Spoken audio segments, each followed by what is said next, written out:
Hola, mi nombre es Lizeth Villegas y soy alumna de la Facultad de Enfermería de la Universidad Autónoma de Nuevo León. Junto a mis compañeras Elvira Espinosa y Dinora Vergara les vamos a hablar acerca de la enfermedad pulmonar obstructiva crónica. El problema fisiológico fundamental dentro de este tipo de patologías que son la enfermedad pulmonar obstructiva crónica recae en el aumento de la resistencia al flujo de aire, esto como resultado de la disminución en las vías respiratorias de conducción. Va a haber un calibre más pequeño. Esto se puede originar por procesos. El primero es dentro de la luz o en la pared de las vías respiratorias o incluso en las estructuras de apoyo como pueden ser los bronquios y los bronquiolos. La causa más común de la enfermedad pulmonar obstructiva crónica en más del 85% es el tabaquismo. La enfermedad pulmonar obstructiva crónica es una gran causa de morbilidad y mortalidad. Dentro de esta patología se encuentran tres patologías importantes de las que vamos a hablar más adelante. Entre ellas están la bronquitis crónica, el enfisema pulmonar y el asma. Estas enfermedades van a compartir síntomas entre sí, como lo van a ser la tos crónica, la dificultad respiratoria, opresión en el pecho, entre otros síntomas.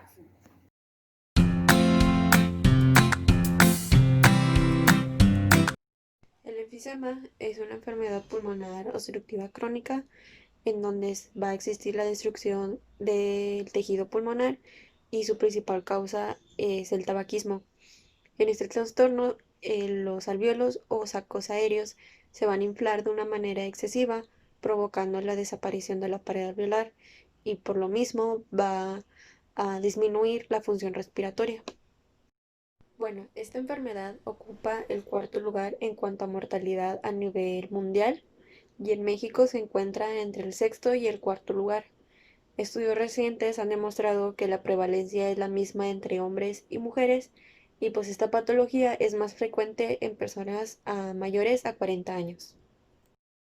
En los factores de riesgo tenemos lo que es el tabaquismo, la edad es porque el enfisema relacionado con el tabaquismo, los síntomas los presentan entre los 40 y 60 años, lo que es exposición a tabaquismo pasivo, exposición laboral a emisión de químicos o polvos, ya sea madera, algodón o productos mineros, y exposición a la contaminación ambiental, ya sea interna o externa. En clasificación tenemos que existen tres tipos de efisema. La primera va a ser la centrolobulillar, la cual el área afectada va a ser el lobulillo proximal. Esto se caracteriza porque es la destrucción de los bronquiolos respiratorios y la dilatación de los lóbulos superiores sin afectar los alvéolos distales. Y esta se presenta en el 95% de los casos de los fumadores. La segunda es la panacinar, la cual más comúnmente está asociada a una deficiencia del alfa-1 antitripsina.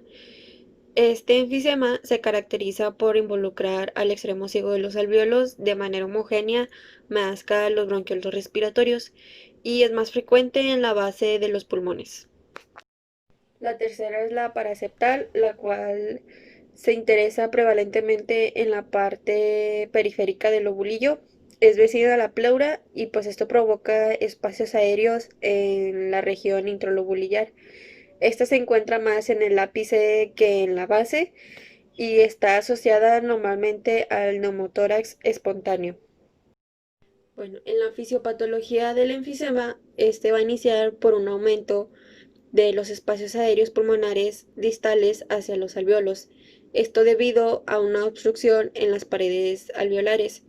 Y esto va a desencadenar dos factores. Lo que va a ser la primera es la déficit de alfa-1 antitripsina, que esta es una proteína que protege al hígado y a los pulmones y que es secretada por el hígado. Y la segunda, que el trastorno se deba a un aumento de la actividad de las elastasas. Las elastasas es una enzima que degrada las fibras elásticas. Estos dos factores van a conllevar lo que es una inflamación crónica y esto va a llevar a una destrucción de las paredes alveolares y a una disminución de la elasticidad pulmonar. El aire va a quedar dentro de los pulmones, o sea, en el interior, lo que va a reducir el contacto entre los alvéolos y los capilares y lo que va a dar como resultado una falla de intercambio gaseoso. Dentro del cuadro clínico vamos a encontrar lo que es tos severa con o sin producción de esputo, fatiga, ansiedad, sibilancia, pérdida de peso involuntariamente, disnea severa, anorexia y caquexia, tórax en tónel y acropaquia de pies y manos. En diagnóstico tenemos lo que es una radiografía de tórax. Esto nos puede ayudar para dar un diagnóstico de qué tan avanzado está el enfisema y también para descartar otras causas por la falta de aire. Tenemos también lo que son análisis de sangre. Este análisis de sangre sería a través de la muñeca, sacar un poco de sangre de la muñeca y esto nos ayudaría a saber si los pulmones transfieren bien el oxígeno al torrente sanguíneo y si elimina bien el dióxido de carbono. Y otro diagnóstico sería las pruebas de función pulmonar. Esta prueba nos ayudaría a saber qué también retiene los pulmones el aire y qué también saca los pulmones el aire. Y también para medir si los pulmones liberan bien el oxígeno en el torrente sanguíneo. Dentro del diagnóstico diferencial tenemos lo que es bronquitis crónica, cáncer de pulmón, fibrosis pulmonar, asma y lo que es tos recurrente. Dentro del tratamiento tenemos lo que son tres fármacos, pero estos van a ser dependiendo de la gravedad de los síntomas. El primero va a ser los broncodilatadores, los segundos van a ser los corticosteroides inhalados y los terceros los antibióticos. Los antibióticos son más que nada por si hay una infección bacteriana, como es la bronquitis aguda o la neumonía. También como tratamiento tenemos lo que son las cirugías. La primera cirugía podría ser la cirugía de reducción de volumen pulmonar. Esta trata de extraer un pequeño gajo de pulmón dañado y lo que resta del tejido pulmonar se va a expandir ayudando a que funcione eficientemente. La segunda cirugía sería el trasplante de pulmón, pero esta es más que nada una alternativa por si las otras opciones no funcionaron correctamente. Como complicaciones tenemos que una persona que tiene enfisema es propensa también a tener colapso pulmonar, problemas de corazón e insuficiencia respiratoria y lo que son grandes orificios en los pulmones que son llamados bullas. En la prevención para el enfisema sería limitar exposición a irritantes y a factores que incrementen los síntomas, evitar el humo de tabaco o evitar fumar y usar máscara para proteger los pulmones si se trabaja con polvos o gases químicos. Como cuidados de enfermería, pues sería ayuda emocional hacia el paciente, terapia farmacológica según sea escrita por el médico, mantener vías aéreas permeables, la terapia de percusión de tórax, aplicación de oxinoterapia y pues educación hacia el paciente y a su familia sobre la naturaleza de la enfermedad y medidas a tomar.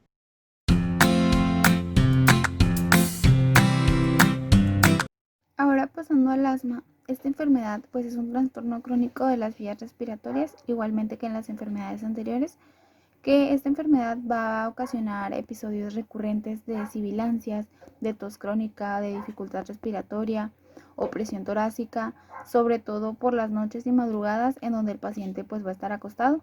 Todos estos síntomas van a estar ligados a una broncoconstricción y pues como consecuencia a una disminución en el flujo de aire. Las características distintivas de esta enfermedad va a ser una broncoconstricción episódica, que esto pues se va a traducir a una hiperreactividad de las vías respiratorias, habrá una hipersecreción de moco y también una inflamación en las paredes. Epidemiológicamente hablando, el asma es la enfermedad pulmonar obstructiva crónica que se presenta con mayor frecuencia, sobre todo en niños y adolescentes, en donde forma más de la tercera parte de todos estos pacientes. En México la prevalencia oscila entre un 5 y un 12% de toda la población y pues cabe resaltar que la mayoría de los pacientes no se diagnostican ni tienen un tratamiento adecuado. Esta enfermedad también está presente en todos los países y más del 80% de las muertes sucede en países de ingresos bajos. Factores de riesgo que van a llevar a la persona a poder tener asma se incluye principalmente el tabaquismo como en las enfermedades anteriores, también las infecciones víricas, esto sobre todo en pacientes pediátricos, la predisposición genética, alergias ya sea a los ácaros, al polvo, la caspa animal también, el utilizar almohadas con muchas plumas, también Otro punto muy importante son las emociones fuertes, ya que este tipo de emociones van a poder originar un broncoespasmo. Dentro de la clasificación subdividimos al asma en dos grandes grupos, que es el asma atópico y el asma no atópico. El asma atópico va a ser el que se va a presentar con mayor frecuencia y va a estar normalmente incluyendo a las reacciones de hipersensibilidad que van a estar mediadas por la inmunoglobulina tipo E. Esta enfermedad se va a presentar normalmente en la infancia y va a estar ocasionada principalmente por alérgenos ambientales, ya sea el polvo, los ácaros, la contaminación ambiental, entre otros. La predisposición genética también juega un papel muy importante. En el asma atópico, un examen cutáneo con el antígeno causal va a provocar que haya aparición de ronchas, de eritema, entre otros signos que pues van a indicar lo que son las reacciones de hipersensibilidad. El asma no atópico va a ser todo lo contrario al asma atópico. Aquí no se va a incluir la predisposición genética. Los pacientes no necesariamente van a tener que estar en una edad pediátrica y tampoco van a estar participando en las reacciones de hipersensibilidad, como recordamos en el asma atópico, que se incluían los alérgenos ambientales. Aquí principalmente la enfermedad va a estar producida por una infección respiratoria que va a estar provocada principalmente por el virus rinovirus y el virus paragripal. En el asma no atópico, como mencionaba acerca de las infecciones respiratorias, aquí se cree que la inflamación de la mucosa respiratoria a partir de un virus va a reducir el umbral de los receptores vagales subepiteliales frente a los irritantes y esto va a ser lo que va a estar provocando los signos y síntomas. Otra clasificación de asma se va a basar en sus signos y síntomas. Está el intermitente y leve, y aquí pues como su nombre lo dice, los síntomas van a ser leves y se van a manifestar hasta 2 veces por semana y hasta 2 noches por mes. En el persistente y leve, aquí los síntomas se van a manifestar más de 2 veces por semana, pero no más de una vez por día. En el persistente y moderado, los síntomas se van a manifestar una vez por día y más de una noche por semana. Y finalmente, en el persistente e intenso, los síntomas se van a manifestar durante todo el día, todos los días, y estos síntomas van a estar más frecuentemente marcados por la noche. También hay otro tipo de asma que se incluye en otras formas de clasificar, que va a estar provocada por fármacos. Aquí principalmente va a estar participando el ácido acetilsalicílico, que ocasionalmente lo conocemos como aspirina. Y este tipo de asma se va a dar principalmente en personas que padezcan de rinitis o de pólipos nasales. Aquí se va a inhibir la vía de la ciclooxigenasa en el metabolismo del ácido araquidónico y esto va a provocar la elaboración de leucotrienos, que estos van a provocar lo que es la broncoconstricción. En la fisiopatología del asma, el flujo aéreo está limitado a una obstrucción intrínseca de la vía aérea y pues la pérdida de fuerza de la retracción pulmonar. La disminución del flujo gaseoso va a obedecer a diversos estímulos, principalmente el organismo al exponerse a un alérgeno, ya sea el polen, los ácaros, la caspa animal, entre los que mencionamos anteriormente, se va a liberar histamina, prostaglandinas, factor activante de plaquetas, y lo que esas sustancias van a provocar va a ser un broncoespasmo, un aumento en la permeabilidad vascular que se va a traducir a un edema y una hipersecreción bronquial, lo que va a constituir los síntomas principales del asma. Dentro de los signos y síntomas que se van a presentar en el asma, principalmente pues va a estar la disnea, que va a ser la dificultad respiratoria, se van a escuchar sibilancias, también habrá una tos crónica que, como mencionábamos anteriormente, se va a presentar por las noches, ya cuando el paciente esté dormido, y pues va a haber una menor cantidad de flujo aéreo. Puede presentar ansiedad debido pues a la dificultad respiratoria que el paciente presenta, también una opresión torácica, taquicardia, tachipnea, cianosis incluso, y también pues puede presentar ruidos respiratorios disminuidos. El diagnóstico en asma principalmente va a ser clínico. Esto sumado a la exploración física y a una historia clínica realizada de manera adecuada. También se incluyen pruebas como la espirometría, que aquí va a medir la capacidad vital forzada, que es la máxima capacidad de flujo de aire que el paciente utiliza al momento de exhalar. En los exámenes del laboratorio se incluye el hemograma completo, y aquí habrá una mayor cifra de eosinófilos. También las radiografías de tórax y la tomografía computarizada nos muestra áreas de hiperinsuflación y áreas de altereclasia. En las pruebas epicutáneas, como se mencionaba en el asma atópico, van a identificar lo que son los alérgenos. También se utiliza la prueba de función de la metacolina, que aquí va a ser una prueba de broncoprovocación, que pues al momento de inhalar esta sustancia va a producir un estrechamiento de las vías respiratorias. Como diagnóstico diferencial, tenemos que enfermedades con las cuales se puede confundir el asma debido a que presenta signos y síntomas muy parecidos, o incluso dentro de las pruebas radiológicas presentan imágenes con similitud, sería el enfisema pulmonar, la bronquitis crónica, la insuficiencia cardíaca congestiva, neumonía, tos recurrente o bronquiolitis. En el tratamiento no farmacológico se incluye, si el paciente fuma, evitar el consumo de tabaco, realizar actividad física, evitar la contaminación ambiental y la vacunación antigripal y antineumocógica en pacientes con asma severa y grave. El tratamiento farmacológico se divide en dos: el medicamentos de rescate, en donde se va a incluir a los agonistas beta 2 adrenérgicos de acción corta, que van a ser de manera inhalada, como el salbutamol y la terbutalina. También los anticolinérgicos, como el bromuro de hipratropia. Y en los medicamentos controladores, aquí van a entrar los corticosteroides, que es el grupo de fármacos más eficaz de manera inhalada, en donde van a ser la budesonida, la fluticasona y la mometasona. Estos usualmente se usan en combinación con agonistas beta 2 de acción larga, que serían el salmeterol y el formoterol. También se utilizan antileucotrienos como el montelukast. En caso de una crisis asmática grave, por ejemplo en un departamento de urgencias, se puede utilizar el medicamento adrenalina. También otra especie de tratamiento que se utiliza sería la oxigenoterapia, la ventilación mecánica en casos graves, y también se le pueden prescribir al paciente ejercicios de relajación y de respiración moderada, esto para mejorar el flujo de aire que entra a sus pulmones. Dentro de las complicaciones, pues la complicación principal y que se va a presentar siempre va a ser que los signos y síntomas van a interferir en su vida diaria, ya sea el momento de ir a la escuela, de trabajar o de dormir. También se produce insuficiencia respiratoria, se puede producir incluso una crisis asmática que, si esta no responde a tratamiento, puede empeorar la hipoxia y poco a poco ir ocasionando una acidosis respiratoria. También puede haber cambios permanentes en la función pulmonar y finalmente una consecuencia fatal sería la muerte. Como medidas preventivas tenemos principalmente evitar el humo del tabaco. También limitar la exposición a alérgenos o irritantes que el paciente ya conozca, que puedan empeorar sus síntomas o las exacerbaciones.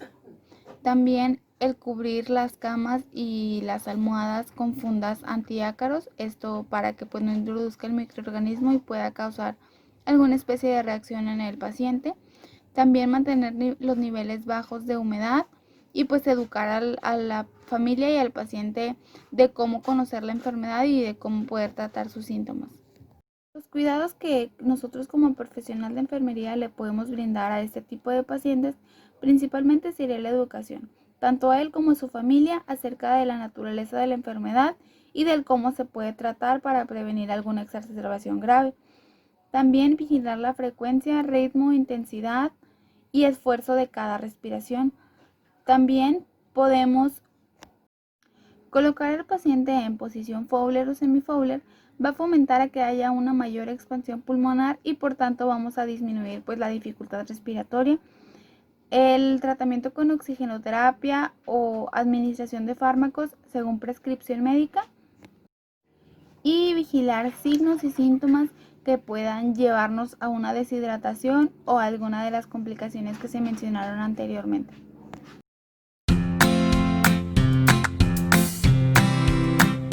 Hablaré sobre la bronquitis crónica. Esta es una inflamación a largo plazo de los bronquios que resulta en un aumento de la producción de moco. Esto, para considerarse bronquitis crónica, tiene que existir una tos y una expectoración la mayor parte de los días y durante 2 años seguidos.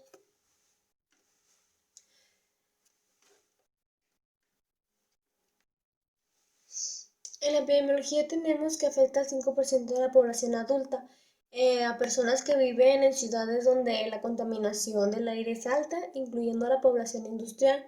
Esta tiende a ocurrir más en mujeres. En los factores de riesgo tenemos pues el principal, que seas un fumador o que convivas con un fumador, personas con baja resistencia a la enfermedad como lo son los trastornos inmune, ancianos o personas muy jóvenes, o personas que tienen frecuentes infecciones respiratorias. En la clasificación, para eso sabemos que lo que causa es el Streptococcus pneumoniae, el Hematophilus influenzae y la Moxarella catarrhalis. Bueno, entonces para eso tenemos que la bronquitis crónica son pacientes sin factores de riesgo. La flora del espectro refleja patógenos comunes y el paciente pues por lo general responde bien a la primera línea de tratamiento de antibiótico oral. En la bronquitis crónica complicada, estos son aquellos pacientes con los que se les considera una exacerbación de pues, la bronquitis crónica simple. Tienden dos o más enfermedades. Estos pacientes pueden presentar patógenos multiresistentes. En la bronquitis crónica complicada grave, pues hay un aumento del riesgo de infección y la presencia de patógenos multiresistentes. En estos pacientes a menudo pues se requieren de hospitalización y de potentes antibióticos parenterales, incluyendo pues la terapia de combinación. En la fisiopatología tenemos que el irritante pues puede ser el humo del cigarro, causa hipertrofia del músculo liso, de las vías respiratorias e hiperplasia de las glándulas mucosas. Existe un aumento en el número de las células calciformes, un daño ciliar, una metaplasia escamosa del epitelio cilíndrico e infiltración leucocítica y linfocítica en las paredes bronquiales. Hay una hipersecreción de las células calciformes, que esta bloquea obviamente el movimiento libre de los cilios, que normalmente barren con el polvo, los irritantes y el moco, pues fuera de las vías respiratorias.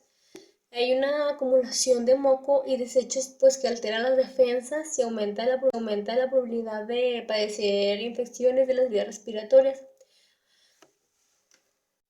Como observamos en la imagen, que lo que causa el cigarro y la exposición industrial, estas empiezan, pues, los macrófagos, neutrófilos y los linfocitos empiezan la destrucción de la pared alveolar. Existe una hipersecreción de moco. En el cuadro clínico tenemos que pues, hay una tos que puede variar de leve a severa, una tos que es incesante, productiva de esputro y purulento. Hay una disnea y una taquipnea, hay una cianosis, el paciente usa sus músculos accesorios para la respiración, hay un edema de los pies, una distensión de las venas yugulares, hay un aumento de peso debido al edema.